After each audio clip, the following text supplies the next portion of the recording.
Therapy Chat Podcast, episode 44. This is the Therapy Chat Podcast. The information shared in this podcast is not a substitute for seeking help from a licensed mental health professional. And now, here's Laura Reagan, LCSWC, with today's episode.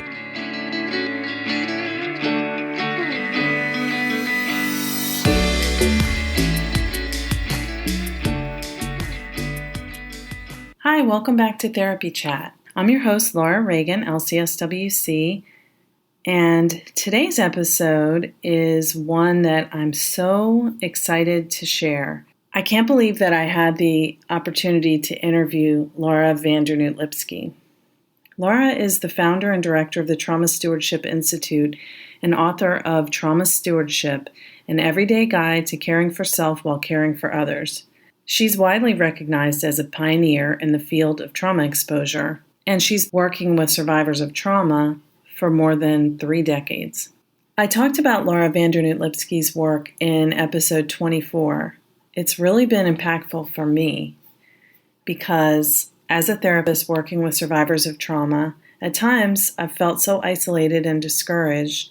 And we talk about self-care, but I really felt like sometimes it's lip service.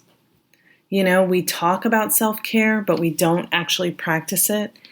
And organizationally, our supervisors may encourage us to practice self-care, but they're not modeling it. And the effects of trauma are just pervasive and widespread, both for our clients and for us as we do this work. So one thing when you've been doing trauma work, working with people who've experienced the worst things anyone can imagine, it kind of makes you begin to feel like we who do this work, we get it, but other people don't get it. And in a way, it's just the isolation of trauma that makes us feel that we're different from everyone else. But it's true that in our lives, we find that people don't want to hear about our work. When you go to a party and people say, "So, what do you do?" And you say, "I work with survivors of sexual violence."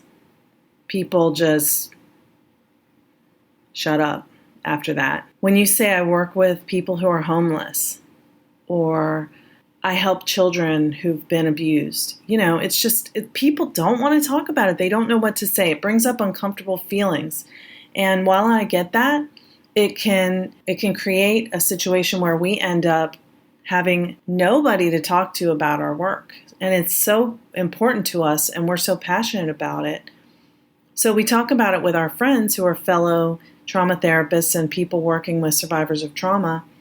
And, we're all kind of in an echo chamber, just talking about our work and how hard it is. So when someone suggested the book Trauma Stewardship to me, and I hadn't heard of it, I just went ahead and ordered it because I do that. Someone says a book is good, and I'm like, okay, and I get it. But I bought the book, and I started reading. I was gripped from the first pages because her stories, particularly the story that she opens the book with, hits so close to home. I recognize myself in those words. And if you haven't seen Laura Vandernoot-Lipsky's TED Talk called Beyond the Cliff, it's so good. And she tells the same story that starts the book. When I heard this, both in the book and the TED Talk, I thought to myself, she gets it. She's one of us. So if you're a trauma therapist and you're listening, prepare to be inspired. And please look into everything else that Laura Vandernoot-Lipsky does because she's amazing and so positive while being real about what this work is like. She's not just blowing sunshine where you think, oh, yeah, that would be nice, but not in real life. She's talking about real life and keeping it real. And knowing that she's done the work, I have the utmost respect for her. Before we start, I want to be sure to tell you that at the end of this episode, I have a little talk about my new offering, which is a trauma therapist community. And I hope this offering will combat the isolation of doing our work and help prevent and address vicarious trauma and secondary traumatic stress. So listen to the end for information about that. Registration is now open, and the link is there so you can sign up if you're interested. It's a time-limited offering that will run from September 2016 through January 2017, and depending on demand and how it goes, I may extend it. I'm hoping that it will be of benefit to people and that it's something I can keep going past January 2017. So if you're listening to this after that time, feel free to check my website and see if it's still going. I've talked long enough. Let's go ahead and get started listening to my interview with Laura Vandernoot-Lipsky. Hi, welcome back to Therapy Chat. Today, I'm so honored that I have a very special guest. Laura Vandernoot-Lipsky is here with me today. Laura, thank you so much for being on Therapy Chat. Oh, I'm so happy to be here. Thank you for inviting me. You're welcome. I just want to pick your brain about your work. And so to start off with, in your book, Trauma Stewardship, and your wonderful TED Talk, you're very clear that in your life there was a point that you realized the trauma work you'd been doing for a long time had really taken a toll on you. Can you talk a little bit about that? Yeah. So what happened for me was that I started doing this work formally when I was about 18 years old. And sometimes, as one can do at that age, if you've got a lot of stamina and you've got the time, there can be a huge amount of oneself and one's time that you can dedicate to it. So that's what I was doing. And that's what all of my friends who were doing this work and my colleagues were doing, is we spent a lot of time working, and we worked a number of places, and they were all extremely intense places. So homelessness and domestic violence and sexual assault and child abuse, and all of that was within this larger context that we're all working on of systematic oppression and liberation theory.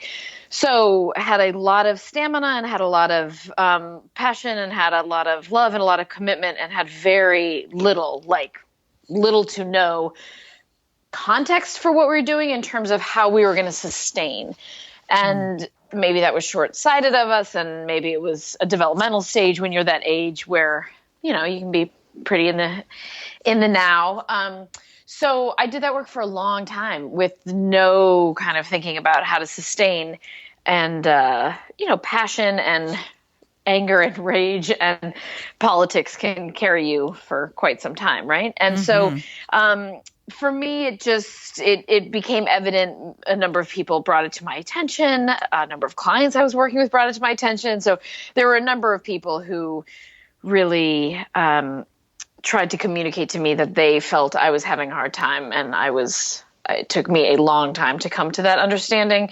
But when it did, it was a combination of people trying to reflect that back to me and communicate that to me, as well as me finally having, just what many of your listeners might be able to relate to, is just when you finally have that moment in your life where you're really able to see how much you're tripping and how much it's all getting to you and how much it's all adding up. And for a lot of us, we don't do that necessarily on our own terms, but we do that, sometimes when you're sitting across from a doctor, or sometimes when a loved one says something to you, or sometimes when your kids don't want to talk to you anymore. I mean, sometimes it comes out of more of a crisis. So part of the hope, right, when we do this work, is that we're able to independently, proactively, preemptively gain some insight into this, so you can do it on your terms, as opposed to where you're having to do it from a reactive place. Yeah, absolutely. So, and I mean, that's the thing, is that we are helpers. We do not receive help, we give help. So it's like, that's the superhero kind of role that we take on with all of our passion and love for the work and our dedication and selflessness. But it always comes back to bite you, because at some point, obviously this very tough work that we do takes a toll on us, because we're humans. And if we weren't, we wouldn't be any good at our jobs. Right. Yeah. And I don't know. I mean, I know for me how I was raised in a number of traditions, both in my life and certainly in the work, where there was that very intense communication, whether it was implicit or explicit, of if you care enough and if you're committed enough and if you're down with your cause enough, you're going to suck it up. I don't know how it rolls out for other people, and I don't know for how how many of us get to your point of what you're saying is like, no, we don't take care of ourselves. We take care of other people. We don't focus on ourselves. We focus on other people. And where that ever became like an either or situation, I don't know. And I don't know how many people relate to it that way, but I do think there can be this sense of, there's a lot there. I mean, I think there's pride and there's ego and there's like, it's not, I mean, many of us come into this work because we're not trying to be self-reflective, like if we're trying to be self-reflective, we might choose something else. So I think it can get really complicated pretty quickly. And I think so many of our fields do a tremendous, tremendous disservice, whether you're a therapist or you're a firefighter or you're in the military or you're a journalist. A lot of our fields aren't helping us out either. And I don't hold them accountable. I mean, we have to be responsible for our own selves. Also, it's nice when we have a field that is conducive and supportive to us. I mean, in terms of training us in school around it and in terms of then encouraging it, as opposed to, again, some of the implicit or explicit ways that we're led to believe that we're weak if we need help or something's wrong with us or we're selfish or, building on a lot of that socialization and internalized oppression. Yes. Which can be the effect of the work and the setting, like you said. And for example, if you're an emergency room doctor and you go through med school and you have to do these 36-hour rotations where you don't have much time to sleep and everything's a crisis, it's no different from being in a domestic violence shelter where it's a 24/7 environment and there's crisis all the time. And, so it's nurses, doctors, it's, anyone who's in a helping profession, not just therapists and line workers in any mental health profession or any helping profession. Firefighters, police, and we all just have this sort of, I know I've talked to many, many, many, many, many people who just don't think that we are supposed to show any kind of weakness. And people see it as showing weakness to say, I'm not okay. That was really upsetting. I need some time. I'm not taking care of myself. I'm not eating well. I'm not doing good things for my body. Right, absolutely. And even with that, I mean, there's a few things. It goes beyond where we can get competitive with each other. We can really martyr ourselves, and we can participate in that martyr culture. And, when I present, I exaggerate it deliberately, and there has not been one group of people with whom I've worked who have not related to this. And I mean, this is every field I've gotten to work with. And even though I present it in such like an exaggerated way, I mean, every time I present it, people know what I'm talking about, where it can get so extreme where you have the team on the 4th floor of the building looking at the team of the 3rd floor of the building, or the organization in the north part of your community looking at the organization in your south part of the community, or this office looking at that office being like, oh, look at you all taking time to go pee during the day. Yeah. Well, at our organization, we really care about families. So none of us take time to go pee during the day. And, we found that by dehydrating ourselves, we can serve 12 more families a quarter just by, so that whole piece that we run on each other. And it's actually not such an exaggeration when you look at it on the ground, where people really feel like it's some kind of a weakness to need to eat lunch, I mean, these are those you places take that a like lunch? Yeah, exactly. Where it's like these and people do the thing like, oh, must be nice, good for you. And I was recently in Boston and I was talking, there's a beautiful woman there I was talking to, and we were talking about all the different levels it goes where, again, it looks like if you shower regularly, if you like put any attention into your physical appearance as opposed to just portraying a downtrodden, because many of us have internalized, like, if you care enough about what you're doing, and again, if you have that level of commitment, you're gonna have this downtroddenness, So if it looks like you shower regularly, then people are like, I'm sorry, do you not have a caseload? Or like, are you not like, do you have she time must not to be do busy enough. Exactly. And this woman in Boston, she said anytime she wears something other than like a black t-shirt and jeans, like literally anytime it looks like she's done anything, people consistently come up to her and they're like, well, look at you. And I think there's so much to that in terms of internalized sexism and like all sorts of stuff. Yes. But to your point earlier too, I mean, it's when I started doing this work, and particularly around vicarious trauma, there were some likely groups, of course, that I got to work with, and then as the work has gone on, I mean, I can't believe who I'm working with. Like, I work with a lot of librarians now, so this looks different for everybody, but there's some of us who came into this work and we knew it would be hard, and maybe we didn't know it would be this hard, but you don't go into medicine or law or counseling or crisis you don't go into any of this thinking it's not going to be hard. And again, many of us, the landscape has changed and things are kind of off the chain in a way they didn't used to be and all of that. But then there's people, then there's library scientists who are like these incredible librarians who go into their work because they love The Great Gatsby and they love Shakespeare, and now they find that they're in these hospital-like settings instead of in their libraries, where their libraries have turned into community mental health centers. They've turned into domestic violence response places. I mean, they've turned into these places both because of funding and what's happening in their city. So that's a whole other kind of cohort who I'm working with, is all these different fields where they're like, whoa, whoa, whoa. I signed up for this. I didn't sign up for this. And of course, that's what public educators have been dealing with for a long time, where they're like, I wanted to work with like adorable children. They're like, I didn't want to deal with, I wasn't thinking I was working with like hungry kids. I didn't know that I was working with abused kids. Yeah. I didn't know that I was having to do active shooter drills every month. So that's we can see that now in field after field where people are like, whoa, this is not what I intended, and then you have a very hard ethical decision of, so then do you stop being a public school teacher? Like, do you stop being a librarian because 5 days out of the week you're having to deal with folks who are shooting up in your bathroom? That's hard. And these are caring people, so they want to do something about the folks who are drug addicted in their community, and also they're librarians. They're not chemical dependency specialists. You know what I'm saying? Yeah.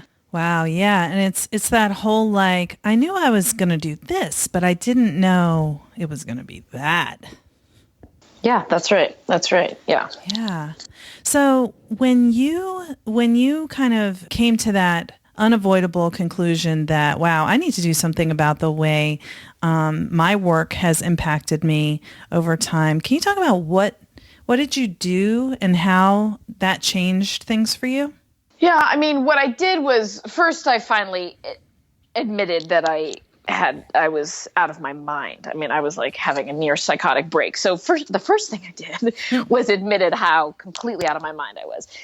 And then I just started asking for help. I mean, then I started asking for a lot of help, and from all sorts of people. So I was a part of, a community of colleagues where I think we did what some of your listeners might be able to relate to, where you do that dismissive deal. You're like, you haven't been in the trenches. You don't know what it's like. You can't possibly understand this. This whole way we just dismiss anybody who tries to help us or way, and we're like, no, you don't get it. So I had some awareness of how I ran that with people all the time. So I knew I was going to need to get some help from some very particular people who I couldn't do that stuff with, So whenever I could see Desmond Tutu or spend time in Desmond Tutu's presence, I would spend time in his presence, right? Trying to learn anything I could from him. He obviously was somebody who I wasn't going to go up against and be like, oh, Desmond, you don't understand. So that was somebody I spent time with, right? I spent time with a number of healers in all different modalities, all sorts of spiritual healers, literally sitting at their feet, in the dirt asking for help. So I did that from a lot of people. I became a student of Thich Nhat Hanh's, who's an incredible monk. So I asked for help in all different, from so many different people. And I just kept on that path for a long time. And then I got really serious about having a daily practice, about doing some things every day in a very, very, very disciplined way, which many of those I had already been doing, but kind of wrapping my mind around having a daily practice, understanding that I'm not entitled to do this work because I love it and I care about it and it means something to me, that I have to prove every day that I have what it takes to be able to do the work and to be able to do the work well. Mm. That's very powerful. Oh. And what you said about becoming a student of Thich Nhat Hanh makes sense, because there's something about your presence that's very serene and very what really was the most impactful for me when I heard you speak a couple months ago is that you believe that there is still hope in spite of how awful things can be. And I think doing trauma work and seeing so much despair and feeling helpless, and even when you're not doing trauma work, but when you're a librarian and 5 days a week, people are shooting up in your bathroom and you're just like, I don't know how to solve this and I want to make a difference and I just feel so helpless. I think that kind of meaning is such an important part of keeping going as a person and a professional. Yeah, well, I appreciate that. I think you're generous to say that. I mean, I certainly struggle with hope, feeling hopeful. I'm constantly moved by the people with whom I get to work, for sure, and just honored every single day by the folks with whom I am getting to work.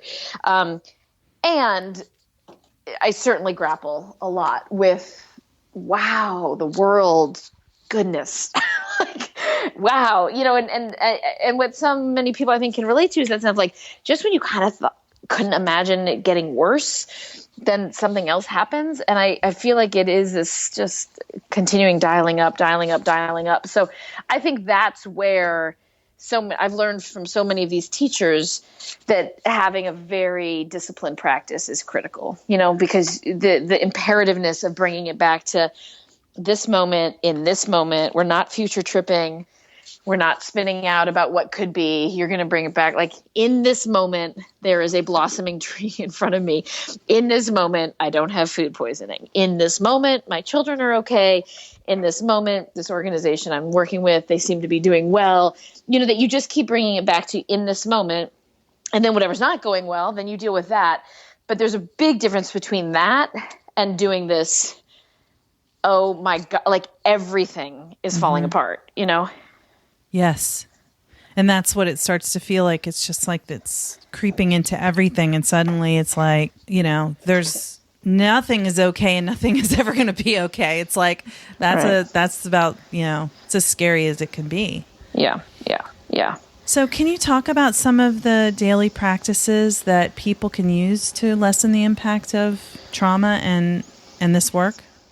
Yeah, much of what I do when I talk with people about this is I try to come up with the things that seem to be the most efficient, most effective, and least expensive. Because the majority of people I'm working with, almost none of them are like, we have abundant resources. Certainly organizationally, institutionally, systemically, most of these folks are not, bathing in abundance. And then many people, how just how poorly so many people in so many of these fields are paid and compensated. So it's not like anybody in their personal life, at least the people I'm working with, are not like, oh yeah, I'm set, So I try to come up with the least expensive, most efficient, most effective. And what I do is I've drawn on what's been passed down to me from my teachers. I tried to kind of what we know to be true in terms of, community after community after, tradition and practice, and whether it's religious or spiritual or a community of people that like just time honored traditions, like what all of our ancestors did to be able to survive, drawing on those. And then of course now there's so much research into, first there was research in the brain, and then there's research into gratitude. There's research into, so now so that for a lot of people, they want research, so now there's a lot of research that's available as well. So, a lot of what I talk about when I talk about vicarious trauma is this idea of, this cumulative toll that happens, and this idea of becoming very saturated over time. And some of this is building on the work of Peter Levine and other of our colleagues who look at this idea of just saturation, right? And that if we're not tending to our nervous system, if we don't have an intentional way, I think about it in terms of like metabolizing, right? So everything we're exposed to and what we witness and what we sit with and what you hear and what you take in, all of that how do you metabolize it, and how do you readily metabolize it? So you don't metabolize it only in the evenings, and you don't metabolize it on the weekends, and you don't metabolize it during your sabbatical, which you probably never take, but like in the moment metabolizing, because we want to pay very close attention to not becoming saturated. Because for anybody who has ever reached their brink, coming back from that is really difficult and hard and painful. And sometimes it's sometimes not coming all the way back. Right. Yeah. So talk a lot with people about this idea of metabolizing. And so for me, I think about it, the language I use is this idea of a daily practice, right? So you can call it a daily-ish practice. You can call it whatever you want.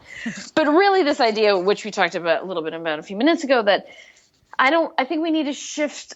For me, I have found benefit in shifting away from the paradigm of entitlement to do the work to demonstrating every day that I acknowledge it's an incredible privilege to do the work, and that I need to prove to myself that I have what it takes to bring my highest self to this. And this is coming from me, who spent like decades not wanting to do anything about this and still get to do the work I loved so much, 100 hours a week. And that did not end well for me, and it doesn't end well for anybody I know. But I, of all people, was somebody who really, really pushed that. And then when you dive into this more deeply, you really see, again, that in teacher after teacher and tradition after tradition, it does seem like it requires that we do something every 24-ish hours, right? And they say there's 1,000 doors to enlightenment, but that you're doing something every 24 hours with an intention of cultivating your capacity to be present, right? And to be able to metabolize everything you're witnessing and what you're experiencing, and you're able to deepen over time this abiding sense of presence. So one of the most efficient and effective and least expensive things to do, not surprisingly, is engage your breath, and engage your breath in a very intentional way. If you're going for kind of high reward and low input in some way, just in terms of time and resources, you figure out a way to get your heart rate up every day, 6 days a week, I would say, unless you have medical advice not to. But unless you're medically advised against it, you find your way to get your heart rate up and break a sweat, like 6 days a week. And again, that doesn't have to be 90 minutes of Bikram yoga. That can be 12 minutes of wind sprints. But you're doing it, and you're doing it not in front of the news, and you're doing it not while you're taking a run with a colleague where you're complaining about your lives, but you're doing it with a sense of, may anything that has accumulated in me in the last 24 hours now move out of my nervous system. So that is a very, very significant part, I think, of a daily practice, is that you do something to tend to your nervous system. You're doing something to attend to your health on that level. And I think there's something about that purging and that detoxing and moving this out of you that seems to be really important. Mm-hmm. Another practice that I talk with people a lot about, and of course I always preempt it with, I know it can seem contrived and anybody can mock me through it who wants to mock me, that people, if they don't already, that they develop, and if they already have it, then they deepen a gratitude practice. And again, we know this in tradition after tradition, this is passed down.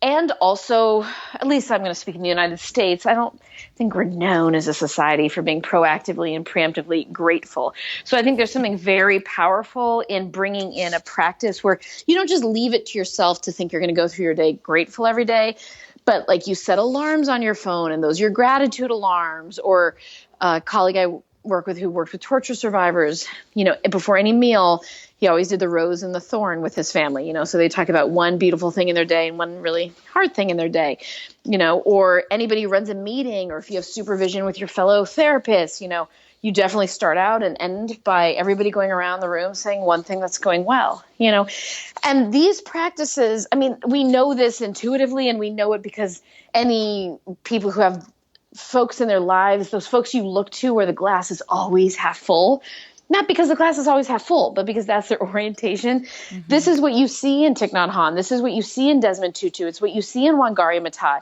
It's what you see in these folks, that they're not having an orientation that the glass is half full because that is that is their orientation. And again, anybody who's been through these big waves in life, that few things sustain you during those times as readily as an ability to find meaning and an ability to find something to be grateful for.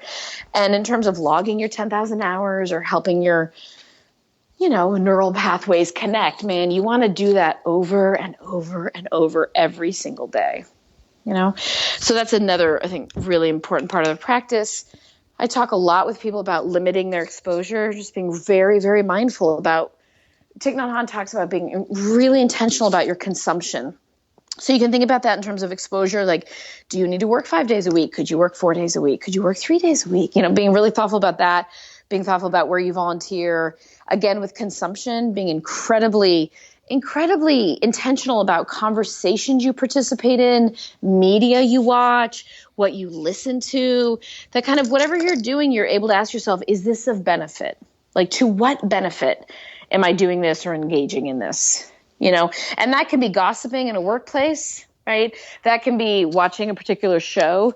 And it doesn't mean that you're just, it doesn't mean that you're like, I only drink chamomile tea and you watch nature shows. No, but like, if you're diving into a particular show, you're diving in with an intention of what you're doing. If you're participating in a conversation, you're not saying it's supervision when you're just gossiping with a colleague, that you're being really just honest about what's happening, right? So I think that the other pieces that we talk a lot about with people for practice is consumption, Another part of a practice we talk about, and this takes no time, it's just kind of a reallocation of where you put your thoughts, is being very, very clear every day. You spend a moment a day, when you're making your breakfast or sitting in traffic, where you just ask yourself, why am I doing what I'm doing?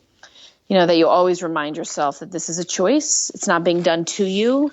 You can choose to do it differently. You can choose to not do it. So those are some of the practices that we work with folks on. And again, other than the working out, most of them don't take much time, if any. Yeah. Well, that's so helpful the way you listed them out like that. And I remember when I saw you in Connecticut, you were talking about working out, 6 days a week. And I immediately thought, oh, haha, like, that's impossible. Who has time for that? Like, no way I can do that. I can't, like, that's fine, but not for me.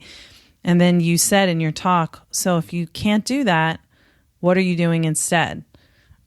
And I thought, overworking, being on Facebook, like, I knew right away what I'm doing to prevent myself from doing something good to take care of myself. So I like how you talked about, how am I doing with that overworking? How am I doing with that neglecting myself and things like that, like not being unrealistic that those habits creep in. Can you talk about that a little bit? Instead of saying, okay, so I'm going to change my life. This trauma's really affected me. So from now on, I'm not going to binge watch Netflix. I'm not going to, drink 3 glasses of wine a night. And talking about how those kinds of things that we do to avoid the way we feel, being aware that that's going to happen, but how do you change it by doing less instead of just trying to be unrealistic about, oh, I'm not going to do any of that anymore. Sure. So there's unrealistic, and then there's the kind of judging and all of that we do with ourselves, right? There's all of that too. So I think part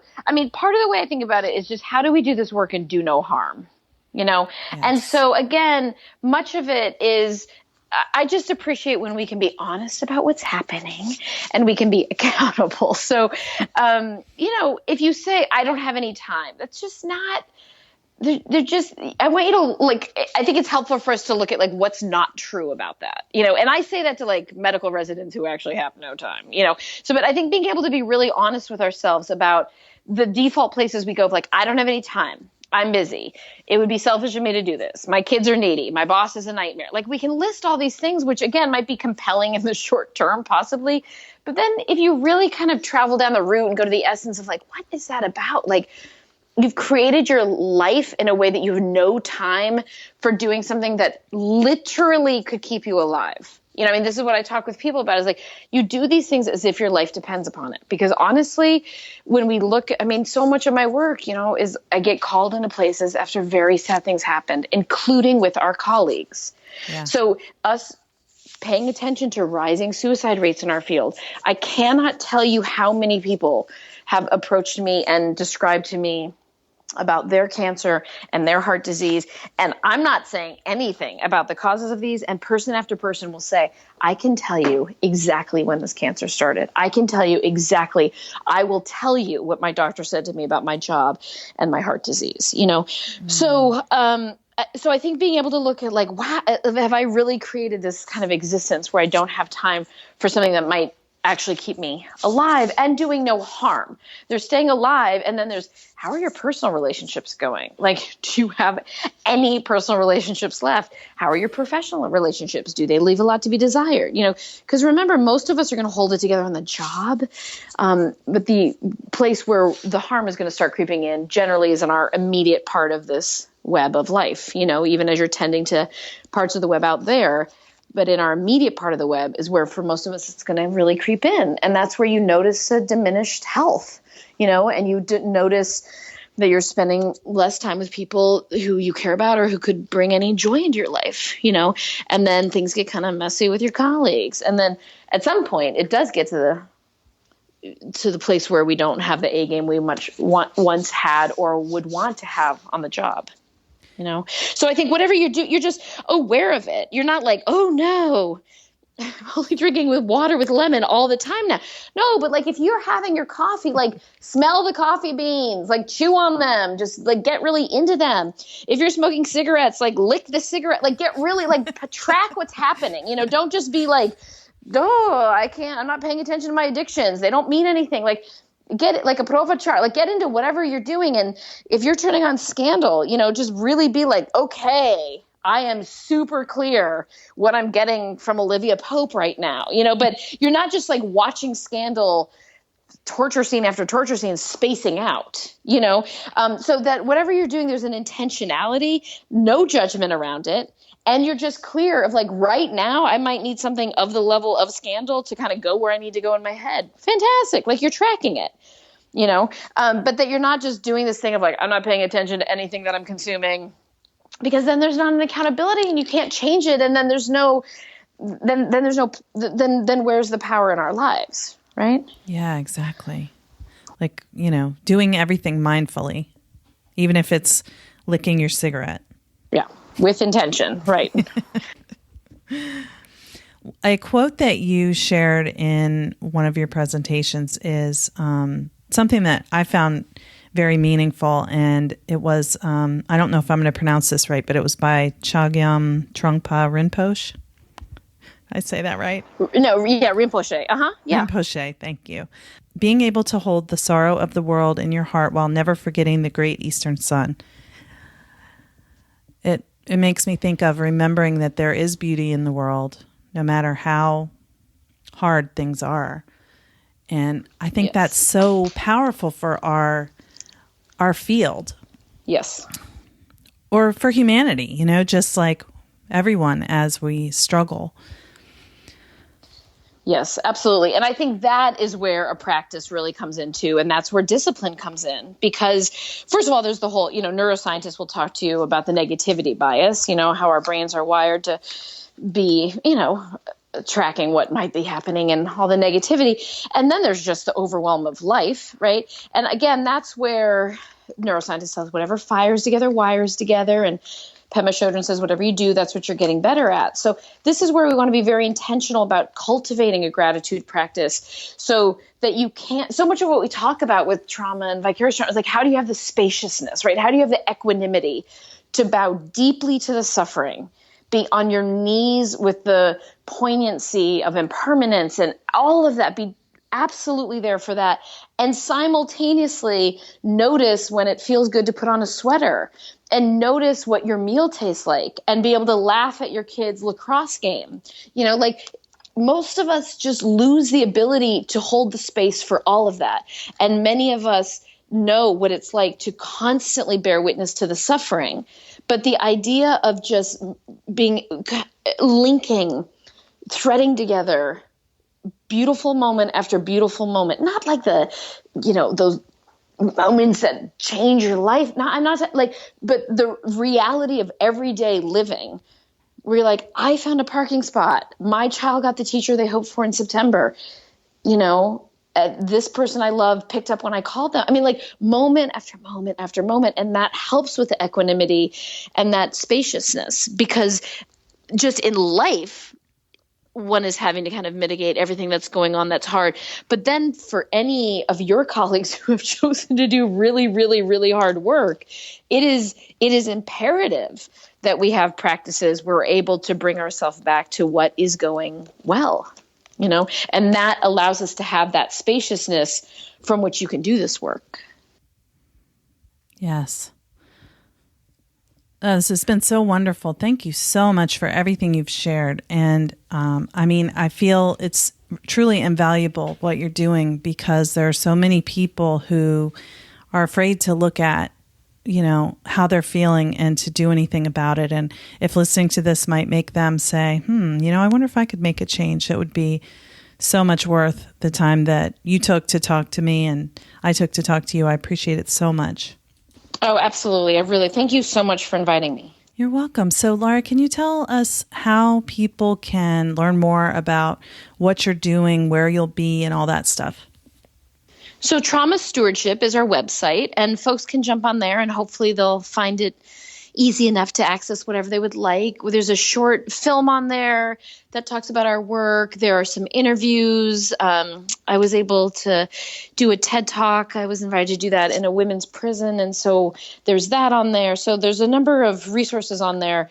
And then if anybody has any questions or if we could be of help or service in any way, we just really encourage people to reach out and be in touch with us. Awesome. And they can get in touch with you through the website too? That's right. Perfect. Thank you so much for being on Therapy Chat today. Oh, thank you. Thank you for your work, and take good care. Hey everyone, this is Laura Reagan again. I hope you enjoyed my interview with Laura Vandernoot-Lipsky.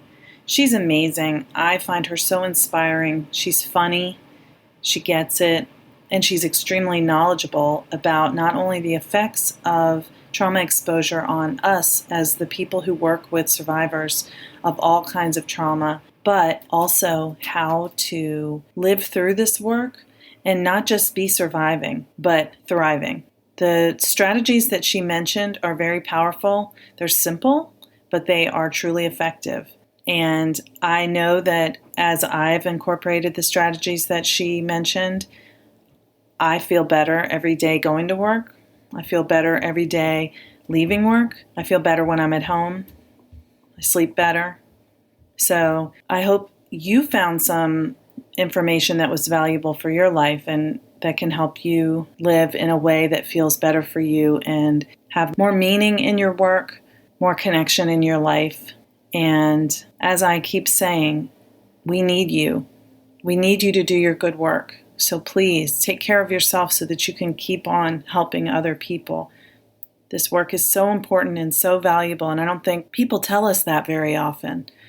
Of course, we don't expect the people we're helping to go overboard thanking us and expressing appreciation, because that's not what we're doing it for. But it's nice to know from your community that you matter. Your work matters. Please keep going and be well. In just a moment, you'll hear me talking about my trauma therapist community that I've just started. Registration just opened now in August 2016, and I hope you'll stay tuned and listen to what I've put together, see if it might be the right fit for you. Thanks so much for listening to Therapy Chat, and as always, please visit iTunes to leave a rating and review and subscribe so you can receive all the newest episodes as soon as they come out. Hi, I'm Laura Reagan. I'm an LCSWC, independently licensed social worker in Maryland, and I practice outside of Baltimore working with survivors of trauma. My particular practice is focused on working with people who have experienced childhood trauma, usually related to physical, sexual, or emotional abuse and neglect. I'm extremely passionate about my work, and you've probably heard me talk about it on my podcast, Therapy Chat. Over the now 14 years that I've been working with survivors of trauma, starting in 2002 when I was a volunteer with the Sexual Assault Crisis Center, I've come to discover that this is extremely rewarding work. It's so valuable and important, and at the same time, I say this to clients all the time, trauma is disconnection. What that means to me is when you've experienced trauma, it affects you. And we, as therapists who work with survivors of trauma, are also affected by hearing traumatic stories. We're witnessing with our clients what they've been through. And it is a beautiful, sacred privilege to be able to witness people's most terrifying and horrifying moments of their lives as told in therapy sessions. It's something I want to continue to do for the next 40 years. At the same time, for my clients, trauma is disconnection. They feel disconnected from themselves. They feel disconnected in their relationships. And our work together helps them get connected back with themselves so they can be more connected in relationships. We trauma therapists can often feel the same way. We become disconnected from ourselves. That means we're not taking care of ourselves the way we need to, so we can be well and continue to do our work for years to come, not to mention just having a wonderful, fulfilling, meaningful life filled with rich, loving, deep relationships. Oftentimes, trauma therapists find that we feel isolated. We don't feel connected with our coworkers, our supervisors. Sometimes the only people we feel connected with are our clients. So, realizing that and having experienced it myself off and on throughout the 14 years I've done this work, I decided to create a trauma therapist community. I did this because I realized it was something that I was looking for. And it's kind of hard to explain what it is because it's different from anything else I've seen. I hope maybe that it isn't the only group like this, but it's the only one I know of. So the trauma therapist community is groups online and in person. In-person groups are for people who live in the local area and can travel to my office in Severna Park, Maryland. And online groups are for people anywhere. I'm calling them clinical consultation groups, and they are, but the focus of these groups is the effects of doing this work on us as therapists. Identifying the effects, preventing the effects, using strategies, supporting one another to overcome the effects of secondary traumatic stress or exposure to trauma through our work, because we're trying to prevent burnout. So this community includes a private, secret Facebook group only for members. It's time limited, so we can have a container, and I may change that because if people really like it and feel that it's of value, then we may want to keep it open. But for the initial launch of this trauma therapist community, it begins in September 2016 and continues through January 2017. At that time, I'll see how the response has been, and I may reopen it or modify what I'm offering. But for now, this will be a community where we can gather on Facebook, and we have space for clinical consultation. The groups will be divided into newer and more experienced clinicians because I know that clinicians who have been working with trauma survivors for 20 years may feel their needs aren't being met if they're in a group with people who've just started and have more questions about trauma therapy skills and presentations. So I want to make it a space where everyone feels their needs are being met. We're supporting one another. You may be listening to this and thinking, is this for me? I'm not sure. So I kind of thought about some characteristics of someone who would benefit from this, and this is what I came up with. You might feel discouraged, but you're still hopeful. You're open to being creative and considering new ideas. You're passionate about helping your clients. You may not be the greatest at taking care of yourself, and you want to get better at that. You like to learn. You love talking about our work. You want a space where you can share clinical information, but the main thing you need is community. If this sounds like you, please visit www.laurareaganlcswc.com/join or go to that website and click on Trauma Therapist Community. I welcome you, and I would love to have you there.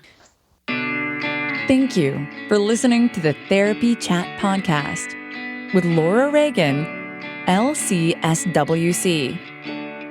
For more information, visit Laura's website at www.laurareaganlcswc.com.